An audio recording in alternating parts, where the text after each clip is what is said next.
Hello বন্ধুরা, আমি প্রিয়ার প্রতিদিনের নতুন একটি ব্লগে আপনাদেরকে অনেক অনেক স্বাগত জানাই। আর সমস্ত বন্ধুদেরকে জানাই শুভ নববর্ষ।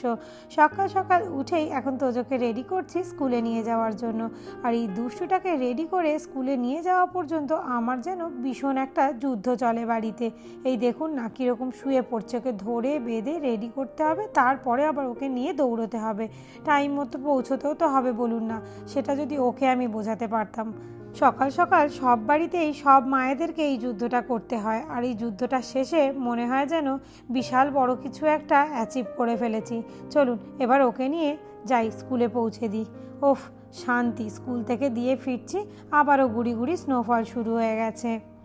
নতুন বছরের এই নতুন একটা সকালে আমি আছি এখন কানাডায়, কিন্তু মনটা আমার পুরোপুরি পড়ে আছে নিজের দেশে, নিজের বাড়িতে। আজ পয়লা বৈশাখ, নতুন বছর, নতুন সূচনা। আর সেই উপলক্ষে আমি আপনাদের সাথে একটু সময় কাটাতে চলে এলাম। বাড়িতে ফিরেই ফ্রেশ হয়ে আগে আজকে গোপু সোনাকে একটু সুন্দর করে সাজিয়ে দিচ্ছি। কিছুদিন আগেই ইন্ডিয়া থেকে আমার এক বন্ধু ফিরেছে, আর তার হাতেই যখন তোজোর জন্য ওর পিসি কিছু ড্রেস পাঠিয়েছিল, তার সাথে গোপুর জন্য এই নতুন ড্রেসটা পাঠিয়েছিল। আর সেটাই আজকে গোপু সোনাকে পরিয়ে দিয়েছি। পয়লা বৈশাখ বলে কথা, গোপু সোনার নতুন ড্রেস না হলে চলে। আর এই দেখুন কি সুন্দর সেন্টেড একটা ক্যান্ডেল এনেছি, এই ক্যান্ডেলটাই আজকে জ্বালিয়ে দিচ্ছি। এটা জ্বালালে ঘরটা না সুন্দর একটা গন্ধে মোমো করে, বেশ পুজো পুজো একটা গন্ধ এসেছে মনে হয়। এই নতুন বছরে নতুন সকালে ভগবানের কাছে একটাই চাওয়া, সবাইকে সুস্থ রেখো, ভালো রাখো, সবার মনস্কামনা তুমি পূরণ করো। চলুন এবার আমি কিচেনের দিকে গুটি গুটি পায়ে এগিয়ে যাই। দেখুন নববর্ষ মানেই তো একটু খাওয়া দাওয়া, একটু আনন্দ।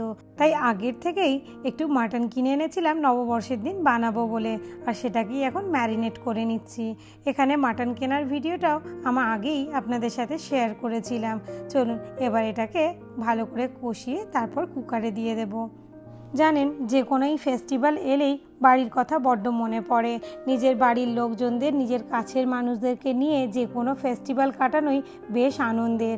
আর সেগুলোকে যখন মিস করি তখন বসে বসে সেই পুরনো দিনের কথাগুলোকে ভাবি।